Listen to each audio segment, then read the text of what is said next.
बच्चों, आज के हम इस वीडियो में क्रिया विशेषण के बारे में पढ़ेंगे। क्रिया विशेषण को इंग्लिश में एडवर्ब कहा जाता है।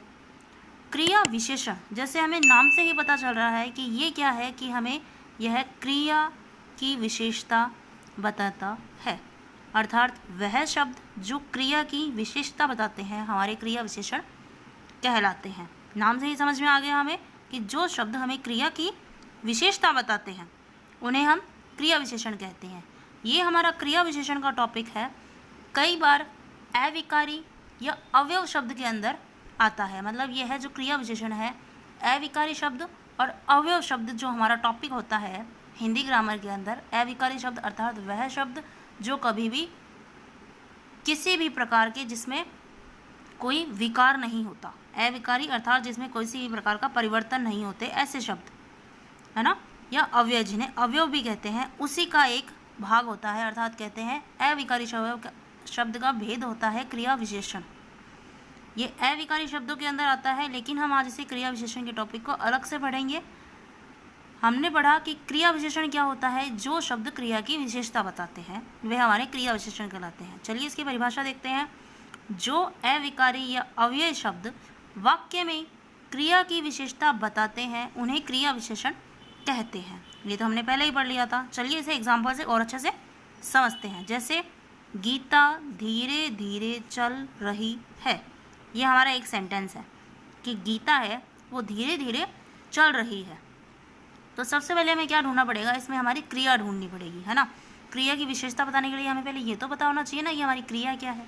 हमारी क्रिया क्या है, चल रही है, अर्थात चलने का काम कर रही है। काम क्या कर रही है, वो चलने का काम कर रही है। जो काम होता है वही हमारी क्या कहलाती है, क्रिया कहलाती है। इसमें क्या काम क्या है, चलना। चल रही है हमारी क्या है, क्रियापद है।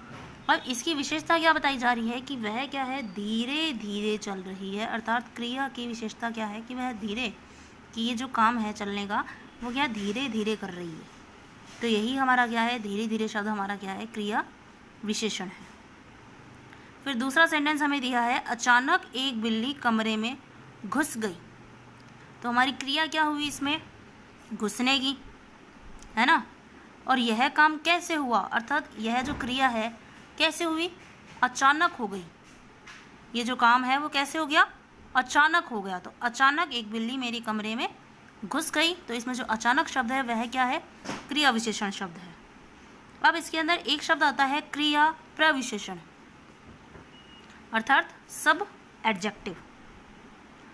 क्रिया विशेषण शब्दों की विशेषता बताने वाले शब्द क्या कहलाते हैं, प्रविशेषण, क्रिया प्रविशेषण कहलाते हैं। अर्थात वह शब्द जो क्रिया विशेषण की भी विशेषता बताते हैं। क्रिया विशेषण जो क्रिया की विशेषता बताते हैं, लेकिन जो शब्द क्रिया विशेषण की भी विशेषता बताते हैं उन्हें क्रिया प्रविशेषण कहते हैं, अर्थात सब एडजेक्टिव्स उन्हें कहते हैं। जैसे हमारा एग्जाम्पल है, राम बहुत धीरे चलता है। इसमें चलना है हमारी क्या है, क्रिया। धीरे शब्द क्या है, क्रिया विशेषण। और बहुत क्या है, क्रिया प्रविशेषण। अर्थात ये जो धीरे की भी विशेषता बताई है कि ये धीरे कितना चल रहा है, कि बहुत ज़्यादा धीरे चल रहा है, ये है क्रिया की विशेषता, क्रिया विशेषण की भी विशेषता। ये जो बहुत शब्द है वो हमारा क्या हुआ, क्रिया प्रविशेषण। इसके बाद में हमारा क्या आता है, क्रिया विशेषण के कार्य, अर्थात क्रिया विशेषण है वो किस काम में आता है ना। कई लोग बोलते हैं कि जो क्रिया विशेषण है वो कुछ काम में नहीं आता, मतलब ज़्यादा अपन जो लैंग्वेज यूज़ करते हैं ना उसमें इसका ज़्यादा कोई अहम कार्य नहीं होता। लेकिन क्रिया विशेषण के भी कई कार्य होते हैं। जैसे पहला इसका काम होता है क्रिया की विशेषता बताना। सबसे पहला और मेन काम क्या होता है कि यह क्रिया की विशेषता बताता है ना।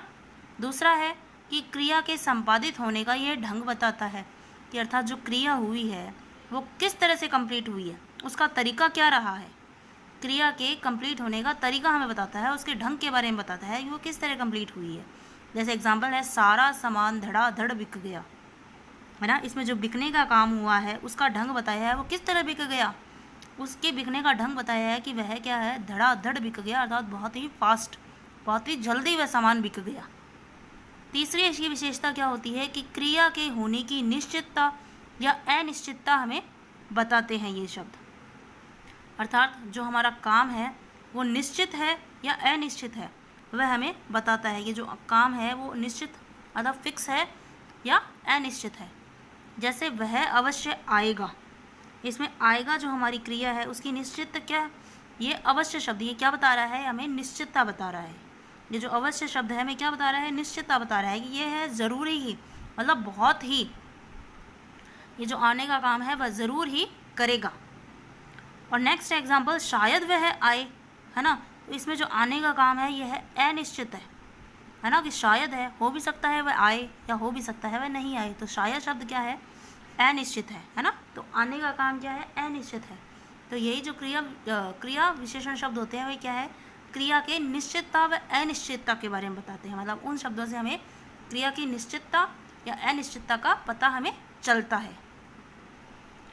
फिर आगे क्या बता रहा है कि क्रिया के होने में निषेध या स्वीकृति बताता है ये, कि मतलब ये जो शब्द होते हैं वे क्रिया के होने की निषेध और स्वीकृति के बारे में बताते हैं। क्रिया विशेषण शब्द हमें क्या बताते हैं, क्रिया के होने के निषेध या स्वीकृति के बारे में बताते हैं। जैसे राजमार्ग पर मत खेलो, यहाँ पे ये जो मत शब्द है ना वह क्रिया के निषेध के बारे में बता रहा है कि यह करना यहाँ पर मना है। निषेध मतलब तो यही होता है ना कि किसी चीज़ के बारे में मना करना, है ना, कि मतलब यहाँ पे ये क्या है, क्रिया वह नहीं करने के बारे में और करने के बारे में भी हमें बताते हैं। निषेध या स्वीकृति के बारे में बताते हैं। जहाँ जैसे एग्जांपल है राजमार्ग पर मत खेलो, तो यहाँ पे मत शब्द है वो क्रिया के निषेध के बारे में बता रहा है, ये जो खेलने का काम है हमें नहीं करना यहाँ पर। वैसे ही अगला एग्जाम्पल है हाँ खेलो, है ना। इसमें जो हाँ शब्द है क्या है, हमें स्वीकृति दे रहा है, ये खेलने की हमें स्वीकृति दे रहा है ना। ऐसे ही आगे हमें बता रहा है कि क्रिया के होने की स्थिति दिशा और परिणाम के विषय में बताता है कि यह क्या है, क्रिया के होने की स्थिति अर्थात उसकी कंडीशन, उसकी दिशा और उसके परिमाण के विषय में हमें बताता है। परिमाण अर्थात क्वांटिटी के विषय में हमें यह जो क्रिया विशेषण शब्द है हमें बताते हैं। जैसे एग्जांपल है वह ऊपर बैठा है, यहाँ पर हमें बैठने की स्थिति बताइए कि वह कहाँ बैठा है ना। यह मतलब यह हमें स्थिति के बारे में बता रहा है। यह जो ऊपर शब्द है जो हमारा क्रिया विशेषण है यह क्या है, स्थिति के बारे में बता रहा है ना, कि वह ऊपर बैठा है। और ऐसे ही है बाएं चलो या उधर खेलो, यह क्या है, क्रिया की दिशा के बारे में बता रहा है। दिशा डायरेक्शन के बारे में बता रहा है कि बाएं और उधर ये दोनों शब्द हमें दिशा के बारे में बता रहे हैं। ऐसे ही वह कम बोलता है ना, मैं अधिक बोलता हूँ। इसमें जो कम और अधिक शब्द है ये क्या है, उसके परिमाण के विषय में बता रहे हैं। कम और अधिक क्या है, परिमाण के विषय में बता रहे हैं, अर्थात उसकी क्वांटिटी के बारे में बता रहे हैं कि ज़्यादा है या कम है या न्यून है, ऐसे ये शब्द हमें उसके बारे में बता रहे हैं। अब इसके बाद नेक्स्ट हमारा आता है क्रिया के भेद। क्रिया के भेद है वो मुख्यतः 4 माने जाते हैं, कालवाचक, स्थानवाचक, रीतिवाचक और परिमाणवाचक। जो क्रिया के भेद है मुख्यतः हमें क्रिया के भेद 4 माने जाते हैं, कालवाचक, स्थानवाचक, रीतिवाचक और परिमाणवाचक। कालवाचक अर्थात वह शब्द अर्थात वह क्रिया विशेषण शब्द जो हमें काल अर्थात समय के बारे में बताए। स्थानवाचक शब्द अर्थात वह शब्द जो हमें क्रिया विशेषण के वह शब्द जो हमें स्थान के बारे में बताए, अर्थात क्रिया कहाँ हुई उसके स्थान के बारे में बताए। रीतिवाचक अर्थात तरीका, कि वह किस तरीके से हुई, वह कैसे हुई। और परिमाणवाचक अर्थात कितनी हुई, है ना, क्वांटिटी उसकी क्या रही। अर्थात हम जैसे कुछ शब्द बोलते हैं जिसमें हमें क्वांटिटी के बारे में पता चलता है, जैसे कम अधिक, ऐसे शब्द हमें परिमाणवाचक के अंदर आते हैं। लेकिन कई बार क्या है, क्रिया विशेषण के 6 भेद माने जाते हैं। अंग्रेजी में जो हमारे एडवर्ब होते हैं उसके हिसाब से हमारे हिंदी में भी क्रिया विशेषण के 6 भेद माने जाते हैं, जिसमें स्वीकारवाचक और निषेधवाचक 2 भेद और होते हैं। स्वीकारवाचक अर्थात किसी चीज़ के बारे में स्वीकृति देना, है ना, और निषेधवाचक अर्थात किसी कार्य के बारे में, किसी काम के बारे में हमें मना करना। क्रिया विशेषण के मुख्यतः 4 भेद होते हैं और यह जो भेद किए गए हैं यह प्रयोग के आधार पर भेद किए गए हैं। तो प्रयोग के आधार पर मुख्यतः क्रिया के 4 भेद होते हैं, लेकिन कई किताबों में क्रिया विशेषण के 6 भेद बताए जाते हैं। जिसमें पहला होता है कालवाचक क्रिया विशेषण, दूसरा स्थानवाचक क्रिया विशेषण, तीसरा रीतिवाचक क्रिया विशेषण, चौथा परिमाणवाचक क्रिया विशेषण, पांचवा स्वीकारवाचक क्रिया विशेषण और छठा निषेधवाचक क्रिया विशेषण। जो कालवाचक क्रिया विशेषण है उसको पहचानने का तरीका होता है कि क्रिया के साथ में जब हम क्वेश्चन लगाते हैं कब, अर्थात जो हमारा क्रिया का शब्द है उस पर हम क्वेश्चन लगाएं कब, तो हमें पता चलता है कि यह कालवाचक क्रिया विशेषण के शब्द हैं। ऐसे ही स्थानवाचक के अंदर जो क्रिया शब्द होता है उसमें हम लगाएं कहाँ, तो हमें स्थानवाचक क्रिया विशेषण का पता चलता है। ऐसे ही रीतिवाचक में कैसे और परिमाणवाचक में कितना शब्द लगाकर हम क्रिया विशेषण के इन भेदों के बारे में जान सकते हैं। ये होता है स्वीकारवाचक। इसमें क्या होता है, ऐसे शब्द दिए जाते हैं जो स्वीकृति को अर्थात हमारी हाँ को बताते हैं, और निषेधवाचक के अंदर ऐसे शब्द आते हैं जो किसी बात के लिए मना किए जाते हैं, अर्थात हम कहते हैं ना कि यह काम मत करो, तो मत शब्द क्या है, निषेधवाचक है। और ऐसे ही स्वीकारवाचक शब्द क्या होता है कि हाँ ठीक है आप कर लो, ये होते हैं स्वीकारवाचक। कई लोग क्या होते हैं स्वीकारवाचक और निषेधवाचक को रीतिवाचक क्रिया विशेषण के उपभेदों के अंदर भी पढ़ते हैं, ठीक है। लेकिन हम क्रिया विशेषण के प्रयोग के आधार पर आज 6 भेद पढ़ेंगे: कालवाचक, स्थानवाचक, रीतिवाचक, परिमाणवाचक, स्वीकारवाचक और निषेधवाचक। सबसे पहला हमारा आता है कालवाचक। इसकी मैंने पहचान बताई थी कब, अर्थात क्रिया के साथ में हम लगाते देते हैं जब कब, अर्थात क्वेश्चन लगाते हैं कब, तो हमें कालवाचक क्रिया विशेषण का पता चलता है। चलिए पहले इसकी परिभाषा देखते हैं, फिर इसके एग्जाम्पल से हम समझेंगे। जो शब्द क्रिया की काल संबंधी विशेषता प्रकट करते हैं वे कालवाचक क्रिया विशेषण कहलाते हैं। अर्थात ऐसे शब्द जो क्रिया की काल अर्थात समय के संबंधी विशेषताएं हमें बताते हैं या प्रकट करते हैं वे कालवाचक क्रिया विशेषण कहलाते हैं। जैसे एग्जाम्पल है राम कल आएगा। इसमें ये जो आने की क्रिया है वो क्या है, कल होगी, अर्थात समय बताया जा रहा है। इसमें आने का काम कब होगा, मैंने पहचान बताई थी ना, कब शब्द लगाकर आप पता लगा सकते हैं कि कालवाचक क्रिया विशेषण है या नहीं, है ना। क्रिया में हम लगाएंगे कब आएगा, हमारी क्रिया है यहाँ पर, इसमें हम लगाते हैं कब आएगा, तो हमें पता चलता है ना कल आएगा। इसका मतलब हुआ ये हमारा एग्जाम्पल है वो कालवाचक क्रिया विशेषण का है। ऐसे ही अदर एग्जाम्पल है वह सुबह से पढ़ रहा है। कब से पढ़ रहा है, सुबह से पढ़ रहा है, तो ये भी हमारा क्या है, कालवाचक क्रिया विशेषण का एक एग्जाम्पल है। इसके बाद में आते हैं कि कालवाचक क्रिया विशेषण के 3 भेद होते हैं। कालवाचक क्रिया विशेषण के 3 भेद माने जाते हैं, अर्थात इसके उपभेद भी हम कह सकते हैं कि कालवाचक क्रिया विशेषण के 3 उपभेद होते हैं। जिसमें पहला भेद होता है समयवाचक। समयवाचक अर्थात वह शब्द जिससे समय का ज्ञान हो, जैसे आज, कल, परसों, जब, कब, तब, अब, अभी, कभी, प्रातः, सायं, पश्चात, अर्थात ऐसे शब्द जिसमें भी आए वह समयवाचक क्रिया विशेषण होता है। इसका दूसरा उपभेद होता है अवधिवाचक, जिसमें दिन भर, रात भर, सदैव, लगातार, नित्य, सदा, निरंतर, आजकल आदि ऐसे शब्द आते हैं। ये अवधिवाचक क्रिया विशेषण का एग्जाम्पल है। इसमें तीसरा उपभेद आता है बारंबारता वाचक, जिसमें बार बार, प्रतिदिन, फिर, हर बार, घड़ी घड़ी, रोज, बहुधा और प्रतिवर्ष ऐसे शब्द आते हैं। इसके बाद में हमारा दूसरा एग्जाम्पल आता है स्थानवाचक क्रिया विशेषण। स्थानवाचक क्रिया विशेषण अर्थात ऐसे शब्द जिससे हमें स्थान का पता चले। स्थान अर्थात प्लेस, क्रिया हमारी किस स्थान पर हुई है, अर्थात ऐसे शब्द जिसमें हमें क्रिया के होने के स्थान या दिशा का बोध होता है वे स्थानवाचक क्रिया विशेषण कहलाते हैं। चलिए इसकी परिभाषा देखते हैं कि जो क्रिया विशेषण क्रिया के होने के स्थान या दिशा का बोध कराए उन्हें स्थानवाचक क्रिया विशेषण कहते हैं। जैसे एग्जाम्पल दिया है कि राम ऊपर बैठा है। इसकी मैंने आपको पीछे पहचान बताई थी। स्थानवाचक क्रिया विशेषण की क्या पहचान होती है, इसकी पहचान होती है कहाँ शब्द, है ना। क्रिया के साथ जब हम लगाते हैं कहाँ, क्रिया के साथ जब हम शब्द लगाते हैं कहाँ, तो हमें क्रिया विशेषण का पता चल जाता है कि जैसे यहाँ पर क्रिया है कि राम ऊपर बैठा है, बैठा है। कहाँ बैठा है? तो ऊपर बैठा है। हमें पता चलता है ना, ये क्वेश्चन लगाने से हमें पता चलता है कि यह कहाँ हुआ है काम, ये जो क्रिया हुई है वह कहाँ हुई है। तो ये हमारे स्थानवाचक क्रिया विशेषण का उदाहरण हुआ।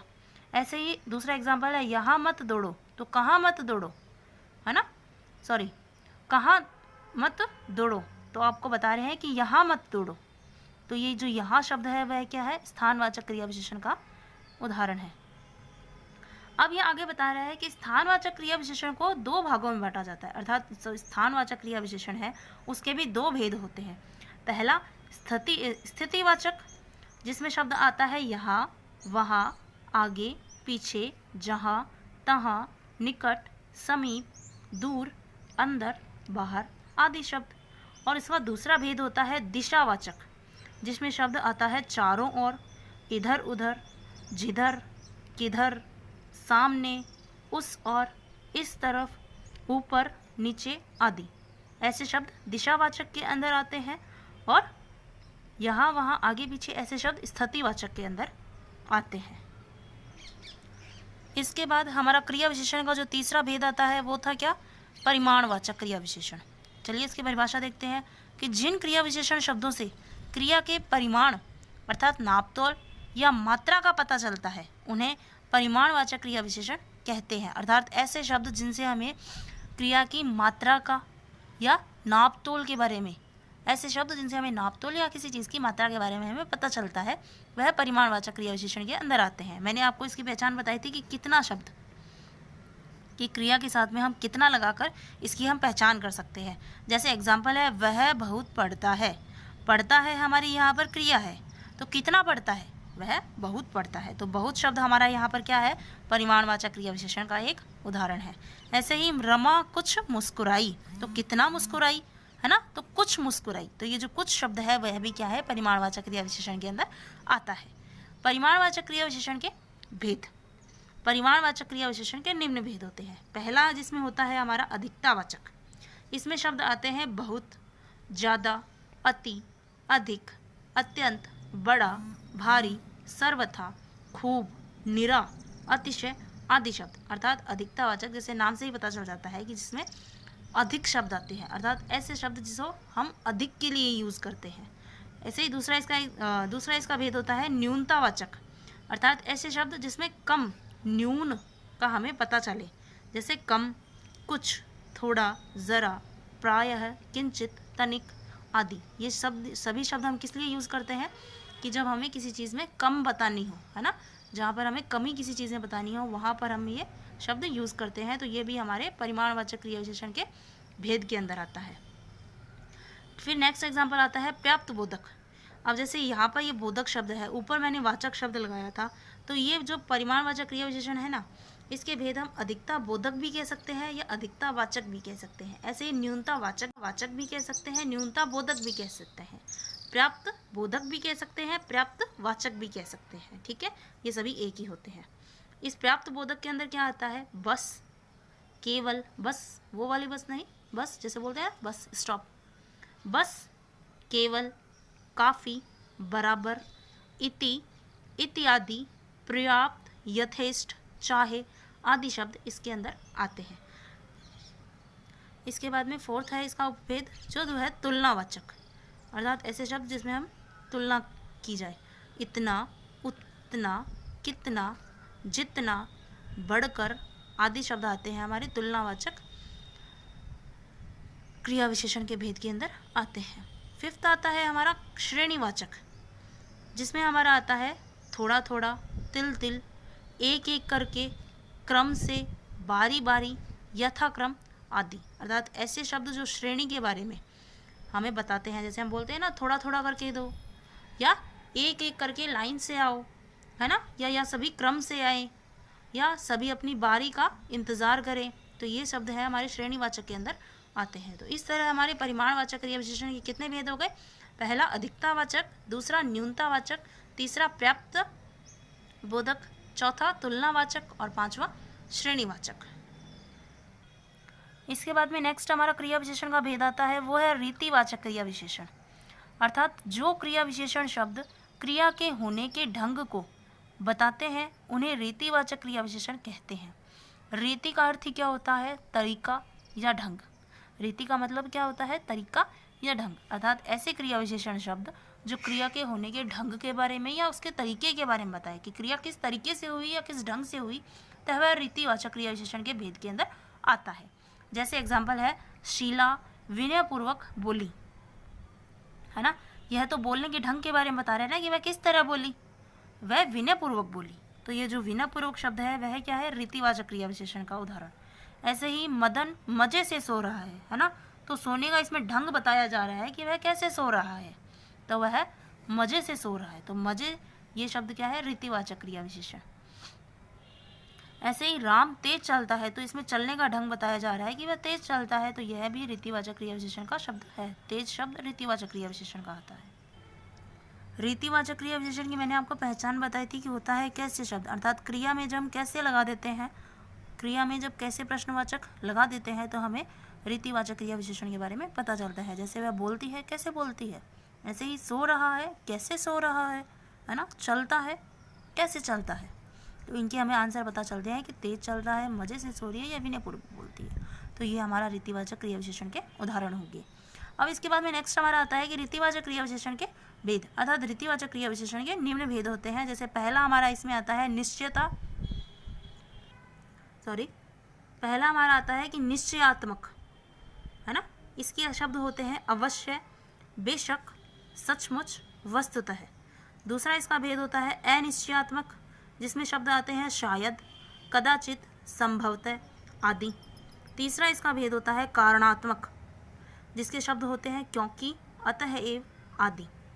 चौथा इसका भेद होता है प्रकारवाचक, जिसमें शब्द आते हैं अचानक, सहसा, झटपट। पांचवा इसका भेद आता है प्रश्नात्मक, जिसमें शब्द होते हैं क्यों, कैसे, किस तरह। ऐसे ही नेक्स्ट इसका भेद होता है आवर्त्यात्मक, जिसके शब्द होते हैं गटागट, धड़ाधड़, खुल्लम खुल्ला। इसके बाद में नेक्स्ट जो भेद आता है वो होता है आकस्मितात्मक, सहसा, अचानक, एकाएक, अकस्मात आदि। इसके बाद में जो नेक्स्ट उपभेद इसका आता है वह है अवधारक, जिसमें शब्द होते हैं ही, तो, भर, तक आदि। तो ये हमारे क्या है? ये हमारे सभी क्रिया विशेषण रीतिवाचक क्रिया विशेषण के भेद हुए। इसके बाद में नेक्स्ट हमारा 5 वाला उपभेद आता है, क्रिया विशेषण का भेद आता है कि स्वीकारवाचक क्रिया विशेषण, अर्थात ऐसे शब्द जिसमें स्वीकृति दी जाए, किसी कार्य के लिए स्वीकृति दी जाए, ऐसे स्वीकारवाचक क्रिया विशेषण।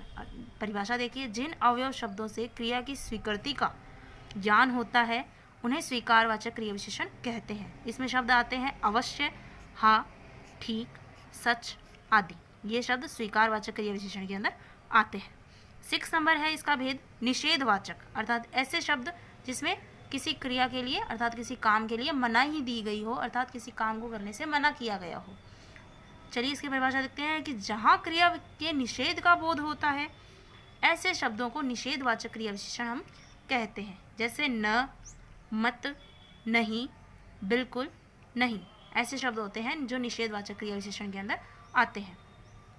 अब इसके बाद में हमारा क्या आता है कि क्रिया विशेषण की रचना के आधार पर भी क्रिया विशेषण के भेद किए गए हैं। कि जैसे हमें पता है कि कुछ क्रिया विशेषण शब्द ऐसे होते हैं कि जिनको मतलब किसी शब्द की प्रत्यय या समास जोड़ने की आवश्यकता नहीं पड़ती, लेकिन कुछ शब्द ऐसे होते हैं जो होते क्रिया विशेषण है लेकिन उनमें प्रत्यय और समास लगाकर वह शब्द बनाए जाते हैं। ठीक है, इसी आधार पर क्रिया विशेषण की जो रचना के आधार पर जो भेद किया गया है वह 2 तरीके से किया गया है। पहला मूल क्रिया विशेषण और दूसरा यौगिक क्रिया विशेषण। मूल क्रिया विशेषण क्या होता है कि जो क्रिया विशेषण शब्द किसी अन्य शब्द या प्रत्यय के योग के बिना ही प्रयोग में लाए जाते हैं वे मूल क्रिया विशेषण कहलाते हैं। अर्थात ऐसे शब्द जिसमें ना किसी अन्य शब्द की आवश्यकता हो न ही किसी प्रत्यय की आवश्यकता हो, अर्थात किसी के योग के बिना ही वह शब्द प्रयोग में लाए जाते हैं, वे मूल क्रिया विशेषण कहलाते हैं। जैसे है आज, कल, अब, तब, यहाँ, वहाँ, ऊपर, नीचे आदि। ये सभी शब्द हमारे मूल क्रिया विशेषण के अंदर आते हैं। और दूसरा है यौगिक क्रिया विशेषण। यौगिक का मतलब ही क्या होता है? जो अन्य शब्दों से मिलकर बने हो, है ना। यौगिक अर्थात जिसमें 2 शब्द जुड़े हुए हो, 2 या 2 से अधिक शब्द जिसमें जुड़े हुए होते हैं वो यौगिक होता है। तो ऐसे क्रिया विशेषण जो अन्य शब्दों में प्रत्यय लगाकर या समास द्वारा बनते हैं वे यौगिक क्रिया विशेषण कहलाते हैं। जैसे शब्द है रात और दिन, ये क्या है, दो शब्दों से मिलकर बना है, समास है, रात दिन है ना, अर्थात रात और दिन। ऐसे ही आजकल, क्षण भर, पहले पहल, प्रेम पूर्वक, वस्तुतः और संभवतः, ऐसे शब्द क्या है, यौगिक क्रिया विशेषण के अंदर आते हैं। ये जो दो भेद किए गए हैं वो रचना के आधार पर किए गए हैं, और जो हमने पीछे भेद पढ़े थे वो हमारे क्या थे, प्रयोग के आधार पर थे, अर्थात हम शब्द किस तरह से प्रयोग में लेते हैं, है ना। कुछ शब्द हम स्थान के हिसाब से यूज़ लेते हैं, कुछ शब्द हम समय के अकॉर्डिंग यूज़ में लेते हैं, कुछ शब्द है किस तरीके से हमने काम किया है उस तरीके से हम यूज़ में लेते हैं, और कुछ शब्द होते हैं किसी को स्वीकृति देने के लिए, किसी को मनाही करने के लिए हम यूज़ में लेते हैं, और कुछ शब्द होते हैं जैसे नाप तोल के लिए हम यूज़ करते हैं। तो वो जो हमारे 6 भेद थे वो तो हमने प्रयोग के आधार पर किए थे, लेकिन ये 2 भेद क्या है, हमने रचना के आधार पर किए हैं। इस तरह से हमारा ये क्रिया विशेषण का टॉपिक क्या है, ख़त्म होता है। ठीक है, आई होप आपको ये समझ में आ गया होगा। धन्यवाद।